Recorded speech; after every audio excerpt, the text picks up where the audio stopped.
धारिता को बढ़ाने घटाने के लिए जो है हम लोग संधारित्र का उपयोग करते हैं, कैपेसिटर का। वही जो पंखा में लगता है, ठीक है, कैपेसिटर। अब समझिए कि मान लो तुम्हारे पास दो गो कैपेसिटर है, दोनों 2 फैराड का है, ठीक है। कितना फैराड का है? 2 फैराड का 2 गो कैपेसिटर है। अब तुमको 1 फैराड का कैपेसिटर चाहिए, तुमको जरूरत पड़ गया क्या फैराड का कैपेसिटर का? 1 फैराड का, ठीक है। तो अब तुम्हारे पास 2 ऑप्शन है, या तो तुम दौड़ ले जाओ दुकान 1 फैराड वाला कैपेसिटर खरीद लो, या तुम्हारे पास जो 2 गो है उसको इस प्रकार से जोड़ो कि वो 1 फैराड का बन जाए। बात समझे? 2 ऑप्शन है। पहला ऑप्शन क्या है? ऐसे दौड़ ले दुकान जाओ, खरीद के ले आओ 1 फैराड वाला। और दूसरा ऑप्शन है कि यही दोनों को इस प्रकार से जोड़ो कि 1 फैराड बन जाए, ठीक है। तो यही 2 गो संधारित्र को आपस में जोड़ना संधारित्र का संयोजन कहलाता है, ठीक है, संधारित्र का संयोजन। परिपथ, अब क्या लिखे? परिपथ में उपलब्ध धारिता से, परिपथ में उपलब्ध धारिता से, कैपेसिटी से इच्छित धारिता प्राप्त करना। यहाँ जितना धारिता उपलब्ध था उससे इच्छा अनुसार हमको जितना प्राप्त करना है वो प्राप्त करना। प्राप्त करने के लिए हम लोग क्या करते हैं? संधारित्रों का संयोजन करते हैं। 2 गो संधारित्र 3 गो संधारित्र को आपस में संयोजित करते हैं। अब संयोजन क्या प्रकार से होता है? तो संयोजन 2 प्रकार से होता है। एक होता है श्रेणी क्रम संयोजन, एक होता है पार्श्व क्रम संयोजन। उसी को हम लोग क्या कहते हैं? समांतर क्रम संयोजन। तो ये संयोजन किसका है? संधारित्र का। संधारित्र को जोड़ने के लिए हम लोग 2 तरीकों का इस्तेमाल करते हैं। पहला तरीका है या तो संधारित्र को हम लोग श्रेणी क्रम में जोड़ दें या तो संधारित्रों को हम। अब ये देखेंगे कि आखिर श्रेणी क्रम में संयोजन क्या होता है, ठीक है। और दूसरा बात यह है कि क्या सर हमको 1 फैराड प्राप्त करना है तब ये दोनों को जोड़ सकते हैं, या 4 भी प्राप्त करना है तो भी कोनो उपाय है? तो यही देखते हैं कि जब हमको कम चाहिए, उपलब्धता से कम धारिता चाहिए तो क्या करेंगे, जब उपलब्धता से अधिक धारिता चाहिए तो क्या करेंगे। चलिए दिखाते हैं। मान लिए हम 3 गो संधारित्र लेते हैं, 2-3 गो जोड़ने के लिए। एगो ये संधारित्र लिए, ठीक है। संधारित्र में तुम लोग जानते हो 2 धातु का प्लेट होता है, एगो प्लस वाला एगो माइनस वाला। एगो संधारित्र हुआ, इसका नाम रखिए C1। एगो दूसरा संधारित्र लिए, इसका नाम रखिए, नाम क्या है इसका? कैपेसिटी बता रहे। C1 कैपेसिटी का है, मतलब धारिता, कितना धारिता है। ये C2 धारिता का है, और एगो मान लिए ये C3 धारिता का क्या है क्या? ये संधारित्र है रे। तो क्या है ये? तीनों संधारित्र है जिसका कैपेसिटी C1, C2 और C3 है। इन तीनों संधारित्र को हम जोड़ते हैं। और कैसे जोड़ते हैं कि पहला संधारित्र का दूसरा प्लेट से दूसरे संधारित्र के पहले प्लेट को जोड़ते हैं, ठीक है। फिर दूसरे संधारित्र के दूसरे प्लेट से तीसरे संधारित्र के पहले प्लेट को जोड़ते हैं, एंड सो ऑन। इसी प्रकार से कुल मिला के पहले संधारित्र के ऋण ध्रुव को, ऋण वाला प्लेट, माइनस वाला प्लेट से दूसरा का प्लस वाला प्लेट को जोड़ते को 2 प्लेट रहता है ना, 1 प्लस 1, फिर इसका भी 1 प्लस 1 माइनस, इसका भी 1 प्लस 1। तो पहला जो संधारित्र है उसके ऋण वाला प्लेट से, माइनस वाला प्लेट से दूसरा का प्लस वाला प्लेट को जोड़े, फिर दूसरा का माइनस वाला प्लेट से तीसरा का प्लस वाला प्लेट को जोड़े। और अगर एगो जोड़ना रहेगा तो फिर वही करेंगे, फिर जोड़ना रहेगा तो फिर वही करेंगे। और अंतिम रूप से हम इसको बैटरी से जोड़ दिए। यहाँ से तार निकाले, यहाँ से एगो बैटरी लगाए, बैटरी में जोड़ दिए, यहाँ से भी तार लगा के जोड़ दिए। और कैपेसिटर जोड़ना होगा, जोड़ते जाना होगा, समझे। हम 3 गो जोड़ के दिखाए। अब तो क्या डेफिनेशन देगा श्रेणी क्रम का? ऐसे भी कह सकता है, ऐसे भी कह सकता है कि संधारित्रों का ऐसा संयोजन, संधारित्रों का ऐसा संयोजन जिसमें पहले संधारित्र के दूसरे प्लेट से दूसरे संधारित्र के पहले प्लेट को तथा दूसरे संधारित्र के दूसरे प्लेट से तीसरे संधारित्र के पहले प्लेट को एवं इसी क्रम में आगे जोड़ा जाता है, उसे श्रेणी क्रम संयोजन कहते हैं। सिंपली भाषा हुआ याद रखने के लिए, या कहीं भूल गए वैसे करके याद कर लेंगे, ठीक है। अब बेसिक क्या हमको समझ में आया इसका डेफिनेशन देखो।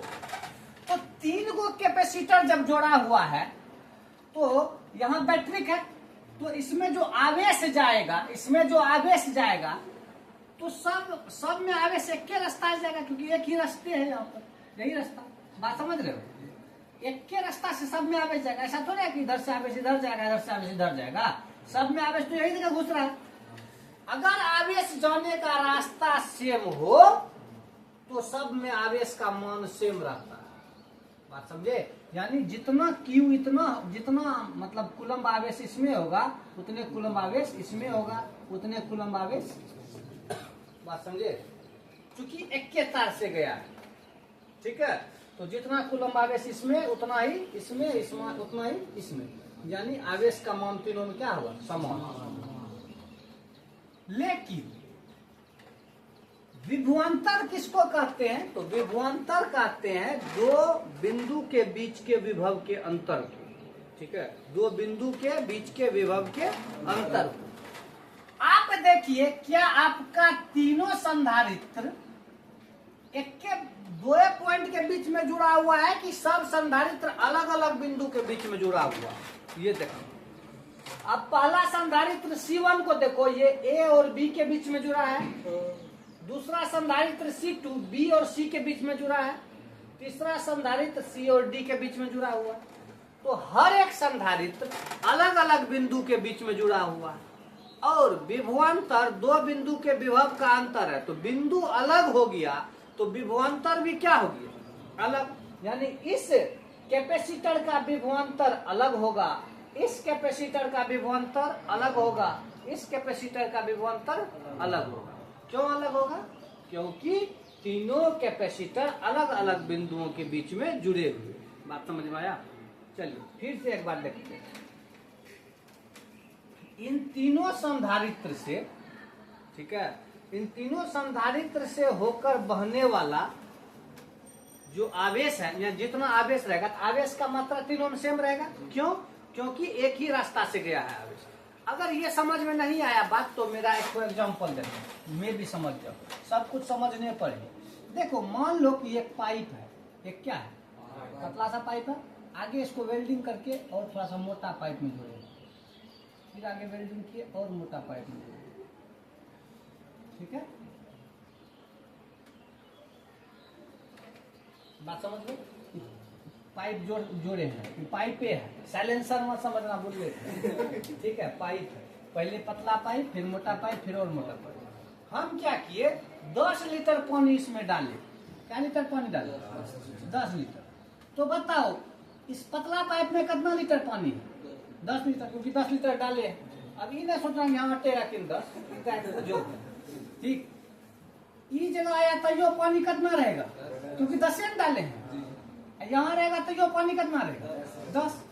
यानी कि चूंकि रास्ता एक ही है तो आवेश का मान तीनों जगह सेम है। जैसे पानी तीनों 10 लीटर है, तीनों जगह 10 लीटर 10 लीटर 10 लीटर, पानी तो तीनों जगह सेम है। लेकिन यहाँ पानी पाइप पर कितना प्रेशर लगा रहा होगा, यहाँ पानी पाइप पर कितना प्रेशर लगा रहा होगा, और यहाँ पानी पाइप पर कितना प्रेशर लगा रहा होगा? क्या लगता है तीनों सेम है? नहीं। यहाँ पतला पाइप है, टाइट होगा पानी।